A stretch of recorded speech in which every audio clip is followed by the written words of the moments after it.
la une de cette édition, Lomé, la capitale togolaise, a abrité la 5e rencontre annuelle du Bureau d'information sur le crédit de l'UEMOA, BIC UEMOA. La conférence a mis un point d'honneur sur l'importance de l'innovation dans le domaine numérique. La 2e édition des Oscars du commerçant, événement qui récompense les commerçants et les institutions de soutien, aura lieu vendredi 24 novembre 2023 à l'hôtel communal de Cocody. Le reporter nous en parle dans cette édition. Et puis la mutuelle de développement d'Adaou, qui a formé une centaine de femmes et de jeunes, a organisé la cérémonie de remise des diplômes de fin de formation.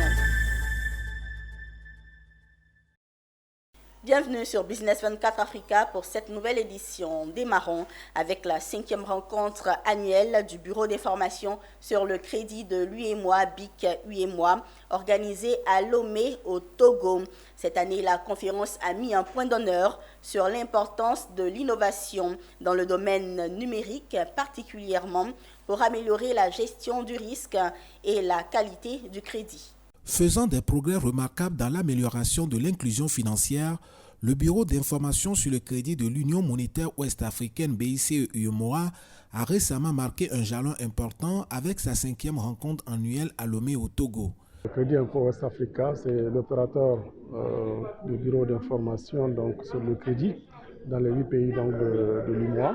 Il faut noter la particularité d'un bureau d'information sur le crédit, c'est qu'il collecte donc des informations auprès de ce qu'on appelle les fournisseurs de données.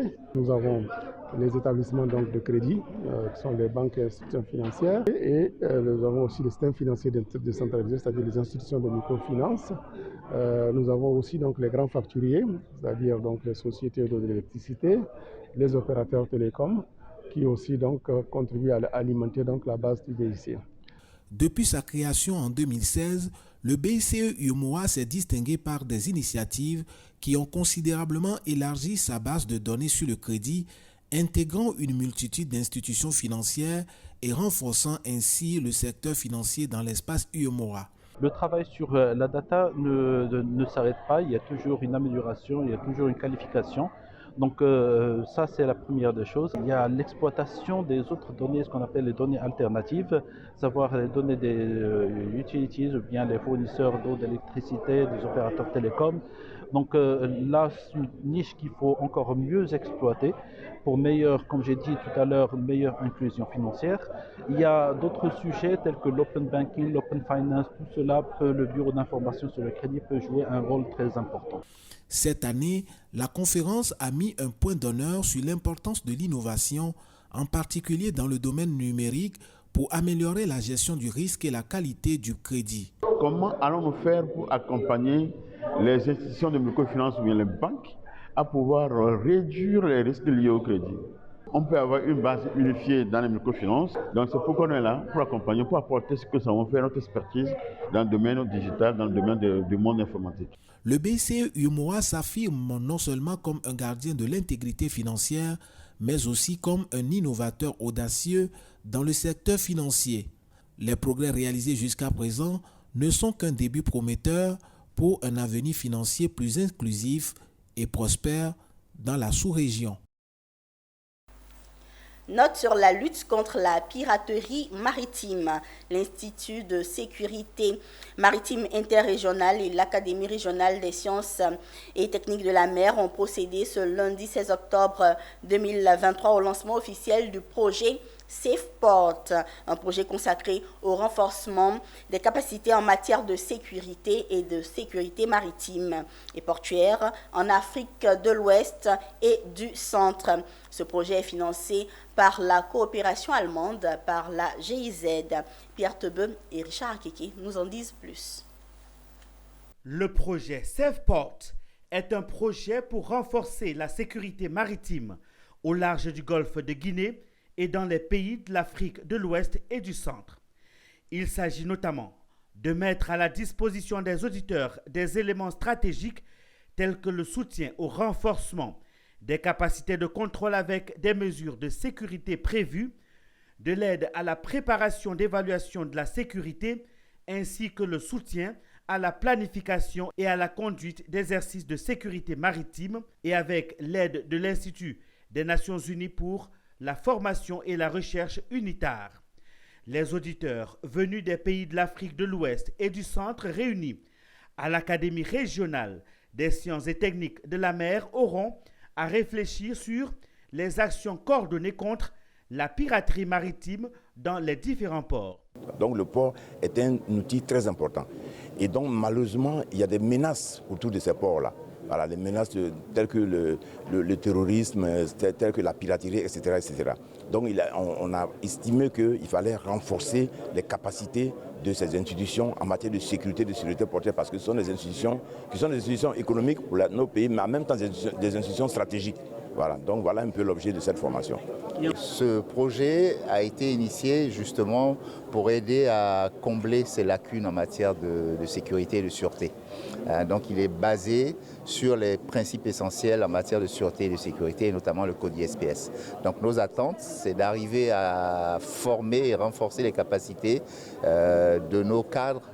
Le projet SafePort est financé à hauteur de 1,8 million d'euros sur la période allant de 2023 à 2024 et permettra de renforcer la sécurité du trafic dans les eaux au large du golfe de Guinée et dans les ports de l'Afrique centrale et de l'Ouest. On va faire un monitoring, donc on va suivre la mise en œuvre du projet avec notre expertise en termes de capacity building, donc formation des personnes, formation individuelle, formation institutionnelle. Je souhaite une bonne coopération avec Côte d'Ivoire et nous avons déjà une bonne coopération dans le groupe de GIZ+. Ce projet consacré au renforcement des capacités en matière de sécurité et de sûreté portuaire en Afrique de l'Ouest et du Centre se tient à Abidjan du 16 au 20 octobre 2023. Reste à espérer que ce projet va réduire considérablement l'insécurité qui règne dans les eaux des ports de l'Afrique de l'Ouest et du Centre et au large du golfe de Guinée. Parlons distinction dans cette édition. Vendredi 24 novembre 2023, hôtel communal de Cocody. Ce sont là la date et le lieu choisis pour abriter la deuxième édition des Oscars du commerçant, un événement qui vise à récompenser les commerçants et les institutions de soutien. L'initiative est du mouvement pour la revalorisation du commerce en Côte d'Ivoire. Son président a animé une conférence de presse. Walter Kofi, Augustin Kra. Restaurateurs, pâtissiers, vendeurs de bétail et artisans sont quelques acteurs parmi tant d'autres qui seront récompensés dans la nuit du 24 novembre 2023 à l'hôtel communal de Cocody. Une date et lieu choisi pour abriter les Oscars du commerçant, une soirée de distinction à l'honneur d'une trentaine d'acteurs, tous issus du monde du commerce. Le président du mouvement de la revalorisation du commerce de Côte d'Ivoire, MRCCI, organisateur de l'événement, positionne cette initiative comme un moyen de soutenir les commerçants de Côte d'Ivoire et leurs activités, surtout face aux défis de la cherté de la vie. Alors, les Oscars du commerçant, ce n'est que les commerçants et les détenteurs des entreprises qui seront récompensés. Alors, il y aura des prix pour plusieurs secteurs. Le secteur du vivrier, le secteur du bétail, du secteur de la vie. Il faut voir ce secteur d'abord. C'est eux qui sont la base de tout. Ils sont plus en contact avec les commerçants. Ils sont aussi en contact avec les consommateurs. Ce n'est pas parce que, quand on parle aujourd'hui de la cherté de la vie, le commerçant n'est pas excepté. Il est lui aussi consommateur. Donc, il ne peut se faire harakiri. Donc, quand on parle de cherté de la vie, on essaie de conjuguer nos efforts pour pouvoir atteindre tous les mêmes objectifs. Se verra distinguer à ces Oscars seulement les détenteurs du registre de commerce, d'une carte de commerçant et d'un local. Il faut dire que le projet bénéficie de l'accompagnement du ministère du Commerce et de l'Industrie de Côte d'Ivoire. Alors, pour les mécanismes mis en place pour cette deuxième édition, est que nous nous sommes rapprochés, je dirais encore plus du ministère du Commerce, pour que nous puissions être accompagnés dans cet événement. Le ministère ne peut pas rester indifférent, puisqu'il s'agit de la promotion des activités commerciales.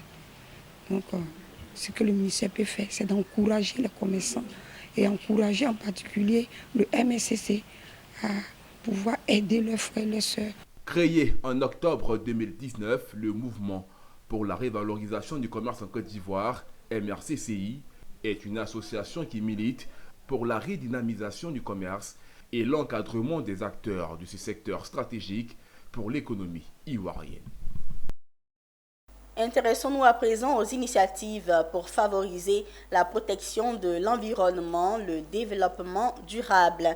L'Institut national polytechnique Félix Houphouët-Boigny de Yamoussoukro, INPHB et l'Association ivoirienne pour la valorisation des déchets plastiques, l'AIVP, ont scellé un partenariat ce lundi 16 octobre 2023 à Cocody. D'une durée d'1 an renouvelable, ce partenariat permettra à l'AIVP de mettre à profit l'expertise de l'INPHB en matière de gestion des déchets afin de privilégier les meilleures techniques en matière de traitement, de recyclage et de valorisation des déchets plastiques.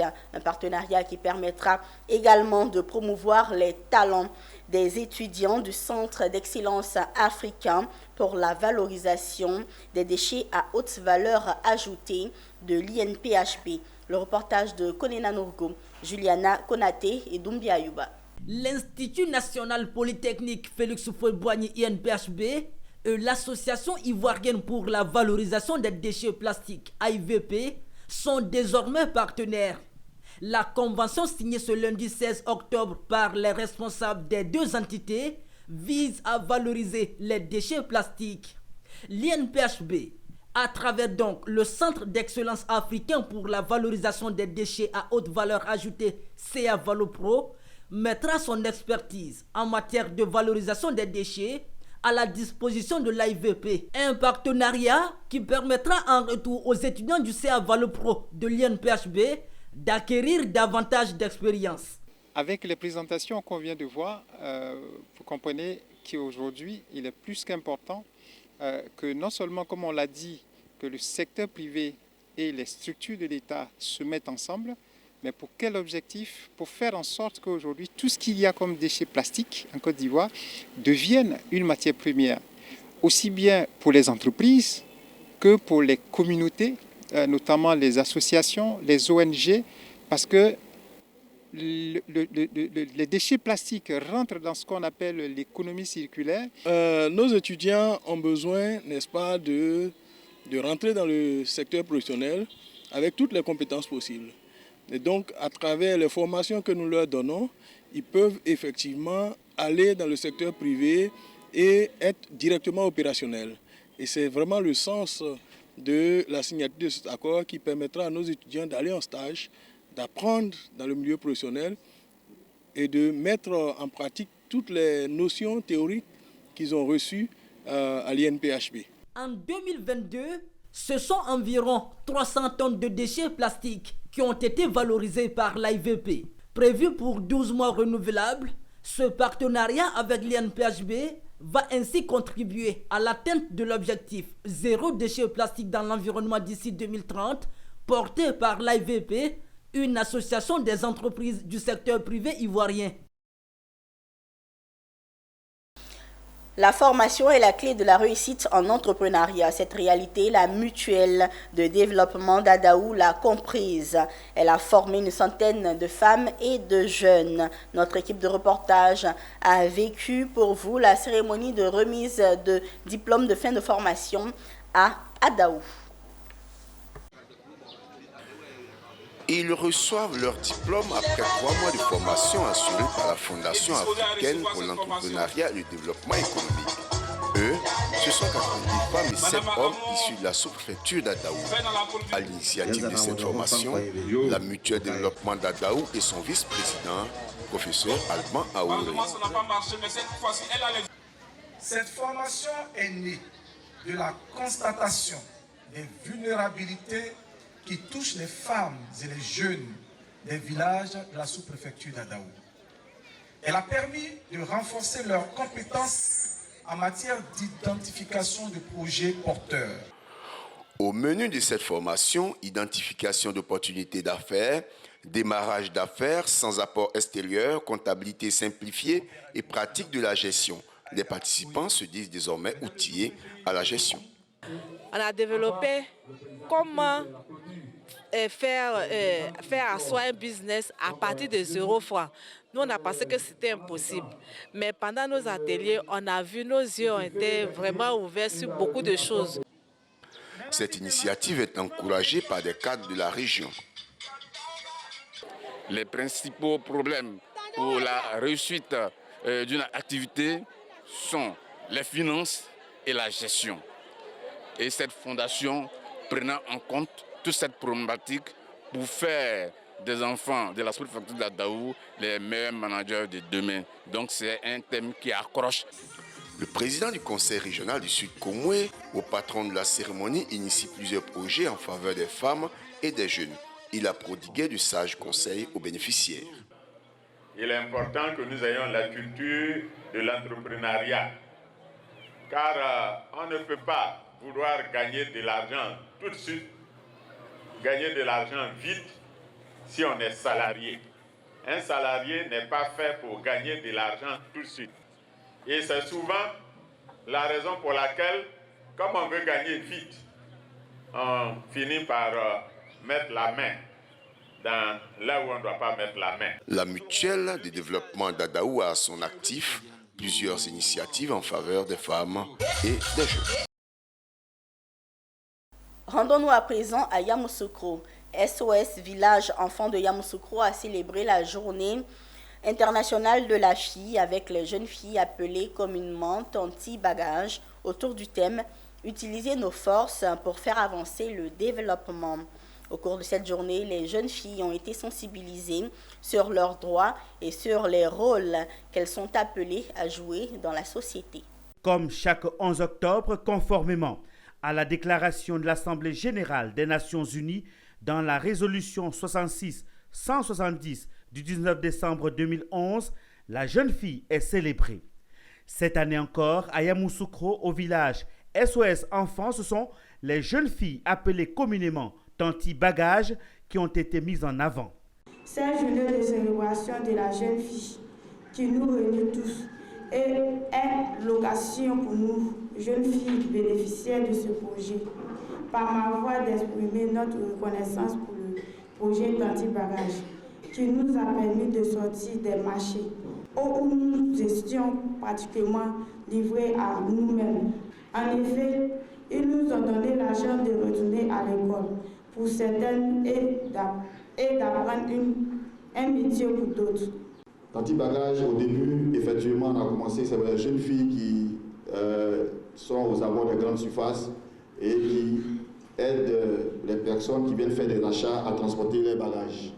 Nous avons décidé d'aider ces jeunes filles-là en les plaçant chez les maîtres d'artisans pour qu'elles puissent apprendre des métiers et ensuite nous procédons à l'installation.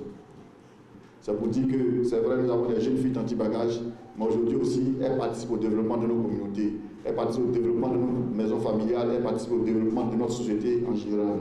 Au cours de cette célébration, la représentante du directeur régional du ministère de la Femme, de la Famille et de l'Enfant du Bélier a expliqué dans son intervention les actions du ministère pour l'autonomisation de la jeune fille et appelé la population à mettre la jeune fille en avant pour qu'elle soit une actrice de changement positif de la société.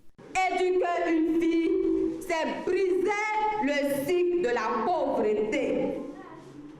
Envoyer une fille à l'école, c'est lui donner la possibilité d'acquérir des connaissances qui lui permettront de prétendre à un métier et de construire son avenir.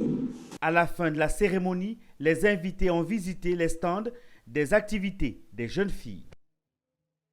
À Boaké, l'ancien député et adjoint au maire Siaka Berté a contribué à la scolarisation de nombreux enfants. En mémoire de ses œuvres en faveur de l'éducation, une fondation porte son nom et poursuit son action en offrant des bourses et des kits scolaires aux meilleurs élèves. L'initiative prône l'excellence à l'école. D'autres détails avec Emmanuel Bonzo.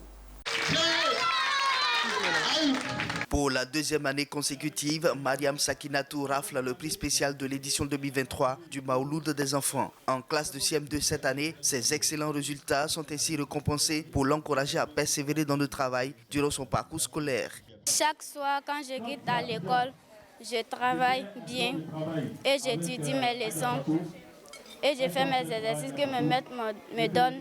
Je promets à tous ceux qui ont confiance en moi que je travaillerai bien. Tout comme Mariam, ils sont 150 élèves à avoir été primés pour leurs efforts à l'école. L'initiative est de la Fondation Siaka Berté, perpétuant ainsi les œuvres de cet ancien député et adjoint au maire de la commune de Boaké en faveur de l'éducation des enfants. De son vivant, Siaka Berté a contribué concrètement à la scolarisation de nombreux enfants dans la capitale du centre. C'est un monsieur qui a joué un rôle important dans la vie de la cité. Et il a été surtout le premier président des parents d'élèves de toute la ville de Boaké. Donc c'est quelqu'un qui a beaucoup donné à l'éducation dans cette ville. C'est donc pour poursuivre ses œuvres que depuis 3 éditions à travers la Maouloud des enfants, sa descendance respecte sa mémoire en offrant des kits scolaires et des bourses d'études aux meilleurs élèves issus des écoles confessionnelles. L'idée ayant été soumise aux membres de la famille, nous avons jugé bon non seulement de pérenniser l'action, c'est-à-dire de continuer de leur donner le friandise chaque vendredi, Dieu voulant, mais plus encore de trouver une période au cours de l'année musulmane qui sera l'occasion de les réunir en vue de partager des moments inoubliables. Nous avons donc décidé de primer les plus méritants pour encourager les autres à faire comme eux. À l'occasion de cette édition, le thème « Place des écoles confessionnelles dans le système éducatif ivoirien, cas de l'islam » a été développé par Oustaz Ismaël Boïté. Pour les responsables de la Fondation Siaka Berté, ce type d'opération est un élan de solidarité pour aider les parents dans l'éducation de leurs enfants et est aussi une prime à l'excellence afin d'encourager les tout-petits au travail. À Bouna, chef-lieu de la région du Bunkani, l'ONG Flamboyant, prix national d'excellence 2023 dans le secteur du développement communautaire, a procédé à la remise officielle de kits scolaires et alimentaires pour soutenir les enfants et les cantines scolaires de la région du Bunkani. Cette activité s'inscrit dans le cadre du projet Droit à l'école. Suivons le compte-rendu d'Anissé Kwadio, notre correspondant.